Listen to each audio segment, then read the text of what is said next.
Good afternoon, all of you. Hope you are all fine. Welcome back to chemistry class. Last day, we started our new chapter named Periodic Table.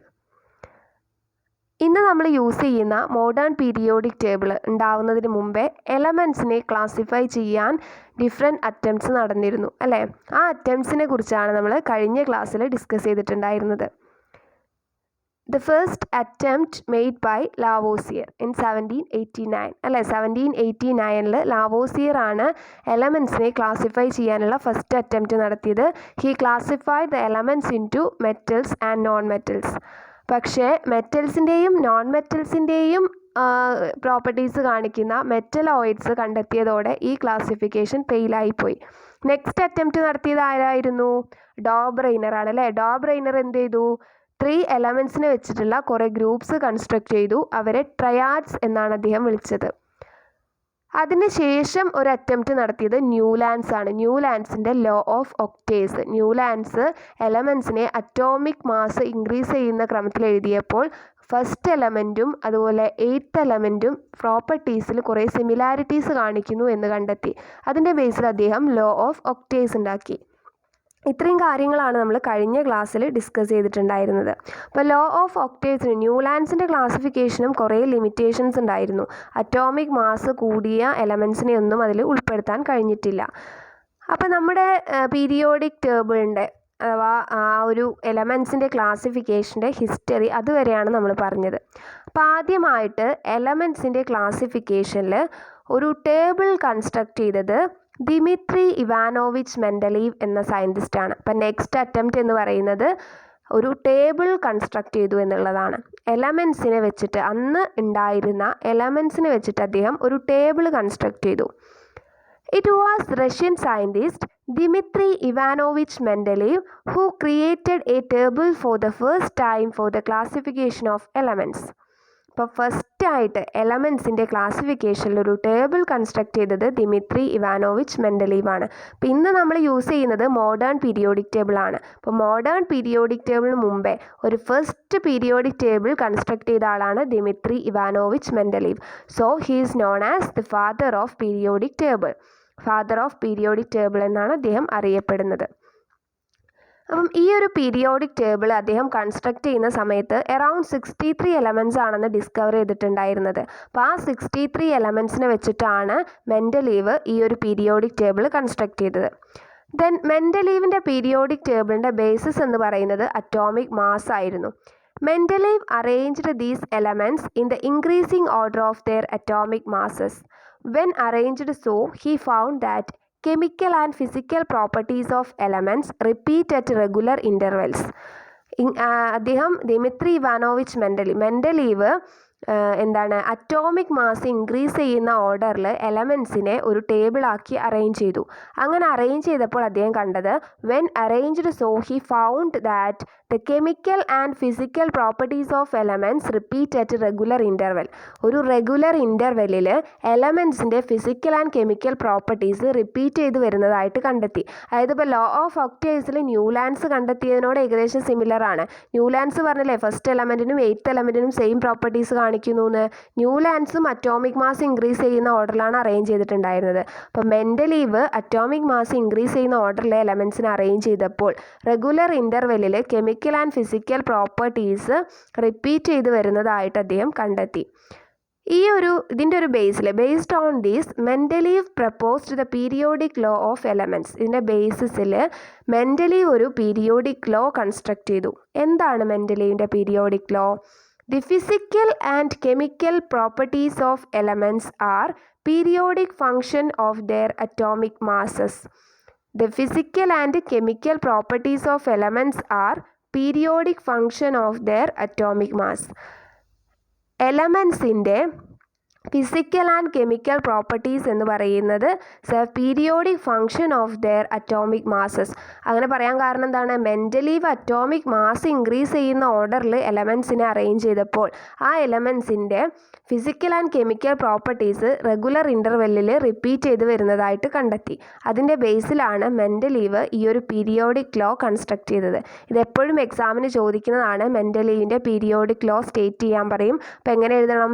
The physical and chemical properties of elements are periodic function of their atomic mass. ഇത് കാണാതെ പഠിക്കുകയല്ല വേണ്ടത്, നിങ്ങൾ മനസ്സിലാക്കുക എന്താണ്. Mendeleev atomic mass increase ചെയ്യുന്ന ഓർഡറിൽ എലമെൻസിനെ arrange ചെയ്ത് കഴിഞ്ഞപ്പോൾ എന്തുണ്ടായി, ഒരു റെഗുലർ ഇൻ്റർവെൽ കഴിയുമ്പം, അതായത് എലമെൻസിന് ഇങ്ങനെ അറേഞ്ച് ചെയ്ത് വരുമ്പം ആദ്യത്തെ എലമെൻറ്റിൻ്റെ അതേ പ്രോപ്പർട്ടി ഉള്ള ഒരു എലമെൻറ്റ് വീണ്ടും ഉണ്ടായി. അത് ആ എലമെൻറ്റിൻ്റെ താഴെയായിട്ട് അദ്ദേഹത്തിന് കിട്ടി.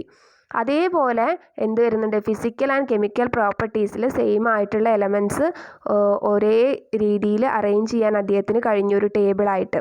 അപ്പോൾ ആ ടേബിൾ പഠിക്കുമ്പോൾ നിങ്ങൾക്ക് കുറച്ചും കൂടി മനസ്സിലാവും. അപ്പോൾ ഇതാണ് മെൻഡലീവിൻ്റെ പീരിയോഡിക് ലോ. ഇനി മെൻഡലീവ് കൺസ്ട്രക്ട് ചെയ്ത പീരിയോഡിക് ടേബിളാണിത്. ഈ പീരിയോഡിക് ടേബിൾ നോക്കിയേ, ഇതിലിങ്ങനെ വെർട്ടിക്കലായിട്ടുള്ള ഈ കോളംസിനെയാണ് നമ്മൾ ഗ്രൂപ്പ്സ് എന്ന് പറയുന്നത്. വെർട്ടിക്കലായിട്ടുള്ള ഈ കോളംസ് ആണ് ഗ്രൂപ്പ്സ്. ദെൻ ഹൊറിസോണ്ടൽ ആയിട്ടുള്ള ഈ റോസിനെയാണ് നമ്മൾ പീരീഡ്സ് എന്ന് വിളിക്കുന്നത്. പീരീഡ്സ്. അപ്പോൾ ഗ്രൂപ്പ്സും പീരീഡ്സും ആണ് കേട്ടോ. അപ്പോൾ ഇതിൽ എത്ര ഗ്രൂപ്പ്സ് ഉണ്ട് മെൻഡലീവിൻ്റെ പീരിയോഡിക് ടേബിൾ? മുകളിൽ നമ്പർ ഇട്ടിട്ടുണ്ട് അല്ലേ. 8 ഗ്രൂപ്പ്സ് ആണുള്ളത്. 1 2 3 4 5 6 7 8 8 ഗ്രൂപ്പ്സ് ഉണ്ട്. അതുപോലെ പീരീഡ്സ് 1 2 3 4 5 6 പീരീഡ്സും ആണ് ഉള്ളത്. അപ്പോൾ ഇതിൽ ഫസ്റ്റ് ഗ്രൂപ്പ് നോക്കിയേ. ഫസ്റ്റ് ഗ്രൂപ്പിൽ hydrogen, lithium, sodium, potassium, copper, rubidium അങ്ങനെ ഉണ്ട് അല്ലേ. അപ്പോൾ അറ്റോമിക് നമ്പർ ഇങ്ങനെ ഇൻക്രീസ് ചെയ്യുന്ന രീതിയിലാണ് ഇങ്ങനെ അറേഞ്ച് ചെയ്തിട്ടുള്ളത്. അപ്പോൾ ഇങ്ങനെ അറേഞ്ച് ചെയ്ത് കഴിഞ്ഞപ്പോൾ പ്രോപ്പർട്ടീസ് സിമിലർ ആയിട്ടുള്ളത് ഒരേ ഗ്രൂപ്പിൽ വരുന്നതായിട്ട് അദ്ദേഹം കണ്ടെത്തി. അപ്പോൾ ഈ ഒരു പീരിയോഡിക് ടേബിളിന് ഒരുപാട് നല്ല ഗുണങ്ങളും ഉണ്ട്, ഒരുപാട് ലിമിറ്റേഷൻസും ഉണ്ടായിരുന്നു. അതുകൊണ്ടാണല്ലോ ഇപ്പം നമ്മൾ യൂസ് ചെയ്യുന്നത് മോഡേൺ പീരിയോഡിക് ടേബിൾ അല്ലേ. ഇതിനെല്ലാ ഗുണങ്ങളും ഉണ്ടായിരുന്നുവെങ്കിൽ നമ്മൾ ഈ പീരിയോഡിക് ടേബിൾ അല്ലേ യൂസ് ചെയ്യുക. അപ്പോൾ ഇതിന് കുറേ ലിമിറ്റേഷൻസ് ഉണ്ടായിരുന്നു. അപ്പോൾ എന്തൊക്കെയാണ് മെൻഡലീവിൻ്റെ പീരിയോഡിക് ടേബിളിൻ്റെ അഡ്വാൻറ്റേജസ് ആൻഡ് ലിമിറ്റേഷൻസ് നോക്കാം. അഡ്വാൻറ്റേജ് നമുക്ക് ഫസ്റ്റ് ഡിസ്കസ് ചെയ്യാം. ഫസ്റ്റ് അഡ്വാൻറ്റേജ് എന്ന് പറയുന്നത് elements were classified in such a way that the elements of similar properties were placed in the same group. Learning chemistry was this made easier. അതായത് ഒരേ properties ഉള്ള എലമെൻസിനെ ഒരു ഗ്രൂപ്പിൽ same ഗ്രൂപ്പിലായിട്ട് arrange ചെയ്തത്. അങ്ങനെയല്ല അദ്ദേഹം അറേഞ്ച് ചെയ്തത്. ഇത് കെമിസ്ട്രിയിൽ എലമെൻസിനെ കുറിച്ചൊക്കെയുള്ള സ്റ്റഡി വളരെ എളുപ്പമാക്കാൻ സഹായിച്ചു. അപ്പോൾ നമുക്ക് ഓരോ എലമെൻറ്റിനെയും പ്രത്യേകം എടുത്ത് പഠിക്കുന്നതിന് പകരം ഒരു ഗ്രൂപ്പിൽ വരുന്ന എലമെൻസിനൊക്കെ ഏകദേശം സിമിലർ പ്രോപ്പർട്ടീസ് ആണല്ലോ. അപ്പോൾ ഒരു ഗ്രൂപ്പിനെ കുറിച്ച് പഠിക്കാം എന്നുള്ള ഒരു ഇതിലേക്ക് എത്തി. അതുകൊണ്ട് തന്നെ കെമിസ്ട്രിയിൽ കുറേ സ്റ്റഡീസ് അത് ഈസിയാക്കി. Elements were classified in such a way that the elements of similar properties were placed in the same group. Learning chemistry was this made easier. Then second advantage എന്ന് പറയുന്നത് some elements did not follow the correct ascending order of the atomic masses. He pointed out that this could be due to the wrong determination of atomic mass. Later this lead to correction of the wrongly determined atomic mass. അങ്ങനെ പറഞ്ഞാൽ Mendeleev ഇങ്ങനെ എലമെൻസിനെ atomic mass increase ചെയ്യുന്ന ഓർഡറിൽ arrange ചെയ്ത് വന്നപ്പോൾ ചില എലമെൻസിൻ്റെയൊക്കെ അന്ന് കണ്ടെത്തിയിരുന്ന atomic mass incorrect ആണെന്ന് അദ്ദേഹം കണ്ടെത്തി. കാരണം എന്താണെന്ന് വെച്ചാൽ അറേഞ്ച് ചെയ്ത സമയത്ത് പ്രോപ്പർട്ടിയിൽ ഭയങ്കര ഡിഫറൻസ് ഉള്ള ആൾക്കാർ സെയിം ഇതിൽ വന്നിട്ടുണ്ടാവും. അപ്പോൾ അതിൻ്റെ അറ്റോമിക് മാസ് കണ്ടെത്തിയതിലുള്ള പ്രശ്നം കൊണ്ടാണ് എന്ന് അദ്ദേഹം മനസ്സിലാക്കുകയും ചില എലമെൻസിൻ്റെയൊക്കെ അറ്റോമിക് മാസ് അദ്ദേഹം കറക്റ്റ് ചെയ്യുകയും ചെയ്തിട്ടുണ്ട്. അതിനൊരു എക്സാമ്പിളാണ് നമ്മുടെ ബെറിലിയത്തിൻ്റെ അറ്റോമിക് മാസ് 14 ആയിരുന്നു അന്നുണ്ടായിരുന്നത്. പക്ഷേ 14 വെച്ച് അദ്ദേഹം ബെറിലിയത്തെ അറേഞ്ച് ചെയ്ത സമയത്ത് ബെറിലിയത്തിൻ്റെ ഒരു പ്രോപ്പർട്ടിയും ഇല്ലാത്തൊരു ഗ്രൂപ്പിലാണ് അത് വന്നത്. അപ്പോൾ അദ്ദേഹത്തിന് മനസ്സിലായി ബെറിലിയത്തിൻ്റെ അറ്റോമിക് മാസ് കണ്ടെത്തിയതിൽ എന്തോ പ്രശ്നം വന്നിട്ടുള്ളതാണ്. അങ്ങനെ അദ്ദേഹം അത് തിരുത്തി ബെറിലിയത്തിൻ്റെ അറ്റോമിക് മാസ് 9 ആണ് എന്നുള്ളത് അദ്ദേഹം കണ്ടെത്തി. Atomic mass of beryllium was determined from 14 to 9. Then third advantage എന്ന് പറയുന്നത് columns were left vacant for elements which were not known at that time and their properties were also predicted. ഏറ്റവും important ആയിട്ടുള്ള ഒരു advantage ആണിത്. എന്താണ്, ഇപ്പോൾ നിങ്ങൾ periodic table നോക്കിക്കഴിഞ്ഞാൽ കുറേ സ്പേസ് ഇവിടെ വേക്കൻ്റ് ആയിട്ട് ഇട്ടിട്ടുണ്ട് അല്ലേ. ഇപ്പോൾ ഇത് കണ്ടില്ലേ, അലുമിനിയത്തിൻ്റെ താഴെ ഇവിടെ ഒരു സ്പേസ് ഉണ്ട്, ഇവിടെ ഒരു സ്പേസ് ഉണ്ട് അല്ലേ. സിലിക്കണിൻ്റെ താഴെ ഇവിടെ ഒരു സ്പേസ് ഉണ്ട്. അപ്പം ഈ സ്പേസ് അദ്ദേഹം വിട്ടത് എന്തിനാന്ന് വെച്ചാൽ ഇവിടെ ഫ്യൂച്ചറിൽ ഈ ഒരു പൊസിഷനിൽ എലമെൻസിനെ ഡിസ്കവറി ചെയ്യാനുണ്ട് എന്ന് അദ്ദേഹം മനസ്സിലാക്കി. അപ്പം ഈ എലമെൻസിന് വേണ്ടിയിട്ട് എന്ത് ചെയ്തു, അവിടെ ഒരു സ്പേസ് ഒഴിച്ചു വിട്ടു. അപ്പോൾ ഇങ്ങനെ സ്പേസ് വിട്ടത് കാരണം വേറെ സയൻറ്റിസ്റ്റിന് ഇങ്ങനെ ഒരു എലമെൻസ് ഉണ്ടെന്നും ഇതിന് ഈ പ്രോപ്പർട്ടീസൊക്കെ ഉണ്ട് എന്ന് മെൻഡലീവ് പ്രെഡിക്റ്റ് ചെയ്തിട്ടുണ്ട്. അപ്പോൾ ഈ എലമെൻസിൻ്റെ ഡിസ്കവറി കുറച്ചും കൂടി ഇത് എളുപ്പമാക്കാൻ സഹായിച്ചു. കാരണം ഇങ്ങനെ ഒരു എലമെൻ്റ് ഉണ്ട് എന്നും അദ്ദേഹത്തിൻ്റെ പ്രോപ്പർട്ടി ഇതായിരിക്കും എന്നും മെൻഡലീവ് പ്രെഡിക്റ്റ് ചെയ്തിട്ടുണ്ട്. അപ്പോൾ ഇതൊരു ഇമ്പോർട്ടൻറ്റ് അഡ്വാൻറ്റേജ് ആയിരുന്നു. Columns were left vacant for elements which were not known at that time and their properties were also predicted. കണ്ടുപിടിക്കാത്ത എലമെൻസിന് സ്പേസ് വിടുകയും അവയുടെ പ്രോപ്പർട്ടീസ് പ്രെഡിക്റ്റ് ചെയ്യുകയും ചെയ്തു. അതൊരു വലിയ അഡ്വാൻറ്റേജ് ആയിരുന്നു. ഇത്രയാണ് മെൻഡലീവിൻ്റെ പീരിയോഡിക് ടേബിളിൻ്റെ ഇമ്പോർട്ടൻ്റ് ആയിട്ടുള്ള അഡ്വാൻറ്റേജ്. ഇനി എന്താണ് ഡിസഡ്വാൻറ്റേജ്, ലിമിറ്റേഷൻസ് ആണ് മെൻഡലീവിൻ്റെ പീരിയോഡിക് ടേബിളിൻ്റെ. ഒന്നാമത്തെ ലിമിറ്റേഷൻ എന്ന് പറയുന്നത് elements with large difference in properties were included in the same group. എലമെൻസിനെ അറ്റോമിക് മാസിൻ്റെ ഓർഡറിൽ ഇൻക്രീസ് ചെയ്യുന്ന ഓർഡറിൽ അറേഞ്ച് ചെയ്തപ്പോൾ ഒരേ പ്രോപ്പർട്ടി ഉള്ള എലമെൻസ് ഒക്കെ ഒരേ ഗ്രൂപ്പിൽ വന്നിട്ടുണ്ടെങ്കിൽ കൂടി ചില സ്ഥലങ്ങളിൽ എന്ത് സംഭവിച്ചിട്ടുണ്ട്, പ്രോപ്പർട്ടീസിൽ ഒരു സിമിലാരിറ്റിയും ഇല്ലാത്തവർ ഒരേ ഗ്രൂപ്പിൽ വന്നിട്ടുണ്ട്. അതിന് എക്സാമ്പിളാണ് നിങ്ങൾക്ക് നോക്കിയാൽ അറിയാം. ഈ ഫസ്റ്റ് ഗ്രൂപ്പിൽ നോക്കൂ, ഈ സോഡിയം പൊട്ടാസ്യം, ഈ രണ്ടും സോഡിയവും പൊട്ടാസ്യം ഒക്കെ വളരെ സോഫ്റ്റ് ആയിട്ടുള്ള മെറ്റൽസ് ആണ്. ഈ സോഫ്റ്റ് മെറ്റൽസിൻ്റെ കൂടെയാണ് വെരി ഹാർഡ് മെറ്റൽസ് ആയിട്ടുള്ള കോപ്പറും സിൽവറും ഒക്കെ വന്നിട്ടുള്ളത്. അപ്പോൾ ഒരിക്കലും ഇവർ ഒരേ ഗ്രൂപ്പിൽ പെടുത്താൻ കഴിയില്ല, കാരണം പ്രോപ്പർട്ടീസിൽ ഒരുപാട് ഡിഫറൻസ് ഉണ്ട്. ഇപ്പോൾ സോഫ്റ്റ് മെറ്റൽസ് ആയ സോഡിയത്തിനും പൊട്ടാസ്യത്തിൻ്റെയും ഗ്രൂപ്പിലാണ് ഹാർഡ് മെറ്റൽസ് ആയിട്ടുള്ള കോപ്പറും സിൽവറും വന്നത്. ഇതൊരു ലിമിറ്റേഷൻ ആയിരുന്നു.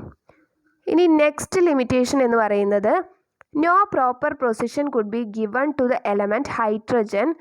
non-metallic hydrogen was placed along with metals like lithium, sodium and potassium. അതായത് ഹൈഡ്രജന് ഒരു പ്രോപ്പർ ആയിട്ടുള്ള ഒരു പൊസിഷൻ കൊടുത്തില്ല എന്നുള്ളതാണ് ഒരു ലിമിറ്റേഷൻ. നിങ്ങൾക്ക് നോക്കിയാൽ അറിയാം, ഇവിടെ ഹൈഡ്രജൻ വന്നിട്ടുള്ളത് ഫസ്റ്റ് ഗ്രൂപ്പിൽ ഫസ്റ്റായിട്ട് വന്നിട്ടുണ്ട്. ഈ ഹൈഡ്രജൻ എന്ന് പറയുന്നത് ഒരു നോൺ മെറ്റലാണ്. പക്ഷേ ഹൈഡ്രജൻ വെച്ചിട്ടുള്ള ഈ ഗ്രൂപ്പിൻ്റെ താഴെയുള്ളവയൊക്കെ മെറ്റൽസ് ആണ്. ലിഥിയം, സോഡിയം, പൊട്ടാസ്യം, കോപ്പർ ഒക്കെ മെറ്റലാണ്. അപ്പോൾ മെറ്റൽസിൻ്റെ കൂടെയാണ് നോൺ മെറ്റലായ ഹൈഡ്രജന് പൊസിഷൻ കൊടുത്തത്.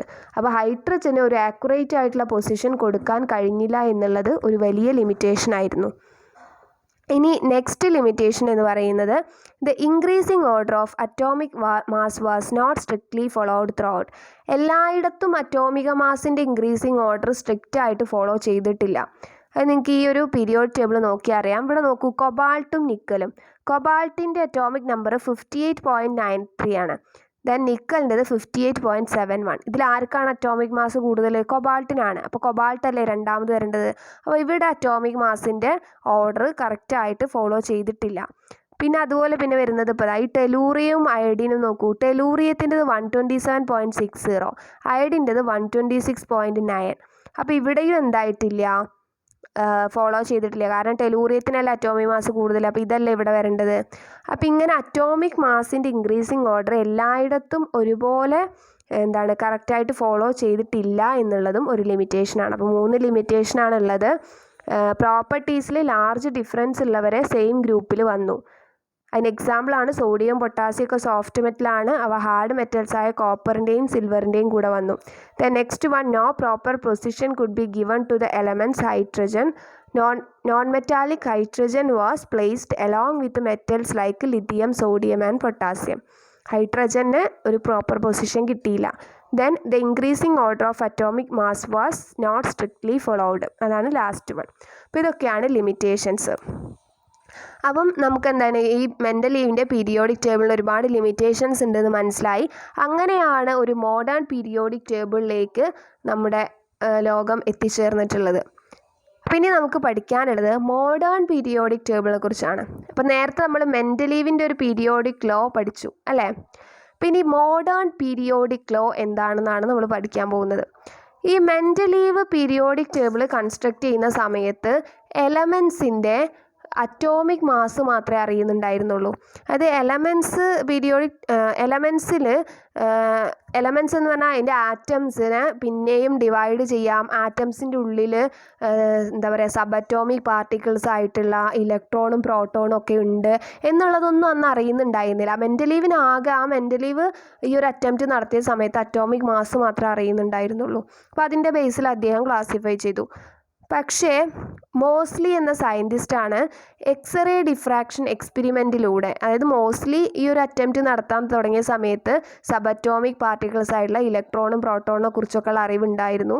അപ്പോൾ അദ്ദേഹം ഈ എലമെൻസിൻ്റെയൊക്കെ എക്സ്റേ ഡിഫ്രാക്ഷൻ എക്സ്പെരിമെൻറ്റ്സ് നടത്തുകയും ആ ഒരു എക്സ്പെരിമെൻറ്റിലൂടെ എല്ലാ എലമെൻസിനും ഒരു നമ്പർ നൽകുകയും ചെയ്തു. ആ നമ്പറിനെയാണ് അറ്റോമിക് നമ്പർ എന്ന് പറയുന്നത്. Mosley, through his X-ray diffraction experiment, gave serial number to the elements. It was called atomic number. Based on this, periodic law was modified. അതായത് മോസ്ലി എന്ത് ചെയ്തു? എക്സ്റേ ഡിഫ്രാക്ഷൻ സ്റ്റഡിയിലൂടെ എല്ലാ എലമെൻസിനും ഒരു സീരിയൽ നമ്പർ കൊടുക്കുകയും ആ നമ്പറിനെയാണ് നമ്മൾ അറ്റോമിക് നമ്പർ എന്ന് പറയുന്നത്. അപ്പോൾ അദ്ദേഹം മനസ്സിലാക്കിയത് അറ്റോമിക് മാസിനേക്കാളും കുറച്ചുകൂടി ഇമ്പോർട്ടൻ്റ് അറ്റോമിക് നമ്പറാണ്. അറ്റോമിക് നമ്പറിനെ ബേസ് ചെയ്തിട്ടാണ് കുറച്ചുകൂടി ഫിസിക്കൽ ആൻഡ് കെമിക്കൽ പ്രോപ്പർട്ടീസൊക്കെ ഡിപ്പെൻഡ് ചെയ്തിട്ടുള്ളത് എന്ന് അദ്ദേഹത്തിന് മനസ്സിലായി. അപ്പോൾ നിങ്ങൾക്കറിയാം അറ്റോമിക് നമ്പർ എന്ന് പറയുന്നത് എന്താണ്? പ്രോട്ടോണുകളുടെ എണ്ണം അല്ലെങ്കിൽ ഇലക്ട്രോണുകളുടെ എണ്ണമാണ് അല്ലേ? അപ്പം ഈ ഒരു ഇതിൻ്റെ ബേസിൽ, ഈ ഒരു കണ്ടെത്തലിൻ്റെ ബേസിൽ നമ്മുടെ മോസ്ലി എന്ത് ചെയ്തു? മെൻഡലീവിൻ്റെ പീരിയോഡിക് ലോ ഒന്ന് മോഡിഫൈ ചെയ്തിട്ട് ഒരു മോഡേൺ പീരിയോഡിക് ലോ കൺസ്ട്രക്ട് ചെയ്തു. എന്താണ് മോഡേൺ പീരിയോഡിക് ലോ?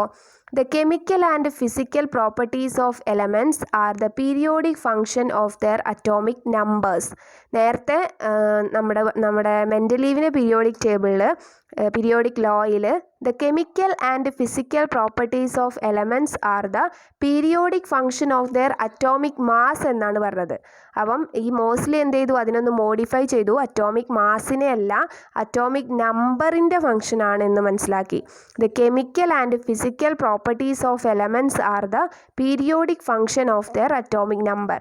അതുകൊണ്ട് തന്നെ മോസ്ലി എന്താ ചെയ്തത്? എലമെൻസിനെ അറ്റോമിക് നമ്പർ ഇൻക്രീസ് ചെയ്യുന്ന ഓർഡറിൽ അറേഞ്ച് ചെയ്തു. നേരത്തെ അറ്റോമിക് മാസിൻ്റെ ഓർഡറിലാണെങ്കിൽ ഇവിടെ മോസ്ലി ചെയ്തത് അറ്റോമിക് നമ്പർ ഇൻക്രീസ് ചെയ്യുന്ന ഓർഡറിൽ അറേഞ്ച് ചെയ്തു. അപ്പോൾ അദ്ദേഹത്തിന് കുറച്ചുകൂടി ക്ലിയർ ആയിട്ടാണ് കിട്ടിയത്. സിമിലർ പ്രോപ്പർട്ടീസ് ഉള്ളതൊക്കെ വളരെ കറക്റ്റായിട്ട് ഒരേ ഗ്രൂപ്പിൽ വന്നു. അപ്പോൾ അതിൻ്റെ ബേസിൽ അദ്ദേഹം എന്ത് ചെയ്തു? അറ്റോമിക് നമ്പർ ഇൻക്രീസ് ചെയ്യുന്ന ക്രമത്തിൽ അറേഞ്ച് ചെയ്ത് നമ്മുടെ മോഡേൺ പീരിയോഡിക് ടേബിൾ കൺസ്ട്രക്ട് ചെയ്തു. നമ്മുടെ മോസ്ലി കൺസ്ട്രക്ട് ചെയ്ത മോഡേൺ പീരിയോഡിക് ടേബിളാണിത്. ഇതാണ് നമ്മളിന്ന് ഉപയോഗിക്കുന്ന പീരിയോഡിക് ടേബിൾ. അപ്പോൾ ഈ ഒരു പീരിയോഡിക് ടേബിളിൽ നേരത്തെ പറഞ്ഞ പോലെ തന്നെ വെർട്ടിക്കലായിട്ടുള്ള കോളംസിനെ ഗ്രൂപ്പ്സ് എന്നാണ് പറയുന്നത്. അങ്ങനെയാണെങ്കിൽ ഇതിൽ എത്ര ഗ്രൂപ്പ്സ് ഉണ്ട്? 1 2 3 4 5 6 7 8 9 10 11 12 13 14 15 16 17 18 ഗ്രൂപ്പ്സ് ആണ് മോഡേൺ പീരിയോഡിക് ടേബിൾ ഉള്ളത്. അതുപോലെ ഹൊറിസോണ്ടൽ ആയിട്ടുള്ള റോസ് ആണ് പീരീഡ്സ്. 1 2 3 4 5 6 7 പീരീഡ്സും അതുപോലെ 18 ഗ്രൂപ്പ്സും ആണുള്ളത്. അപ്പോൾ നിങ്ങൾക്കൊരു ഡൗട്ട് തോന്നാം, ഈ രണ്ടെണ്ണം ഓരോ പീരീഡ് അല്ലേന്ന്. അപ്പോൾ ഇവിടെ താഴെയായിട്ട് കാണിച്ചിരിക്കുന്ന ഈ എലമെൻറ്റ്സ്, ഈ ഒരു ഫസ്റ്റ് റോ ഈ 6th പീരീഡിൽ വരുന്നതാണ്. കണ്ടില്ലേ ഇവിടെ 57 to 71 എഴുതിയിട്ടുള്ളത്? അത് ഈ എലമെൻറ്റ്സ് ഇതിനുള്ളിൽ വരുന്നതാണ്. പക്ഷെ അതിൻ്റെ ചില പ്രത്യേകതകൾ കാരണം അതിനെ താഴോട്ട് എഴുതിയിട്ടുണ്ട് എന്നുള്ളത് മാത്രമേ ഉള്ളൂ. അതേപോലെ ഈ താഴെയുള്ള റോയിലുള്ള എലമെൻറ്റ്സ് ഒക്കെ ഈ 18 to 103 അതിൽ വരുന്നതാണ്, 7th പീരീഡിൽ വരുന്നതാണ്. അപ്പോൾ നമ്മൾ അതിനെക്കുറിച്ച് കൂടുതൽ ഡീറ്റെയിൽ ആയിട്ട് പിന്നെ പഠിക്കും. അപ്പോൾ നമ്മുടെ മോഡേൺ പീരിയോഡിക് ടേബിളിൽ 18 ഗ്രൂപ്പ്സും 7 പീരീഡ്സും ആണുള്ളത്. പീരീഡ് എന്ന് പറഞ്ഞാൽ അറിയാലോ, ഇതാണ് ഫസ്റ്റ് പീരീഡ്. First period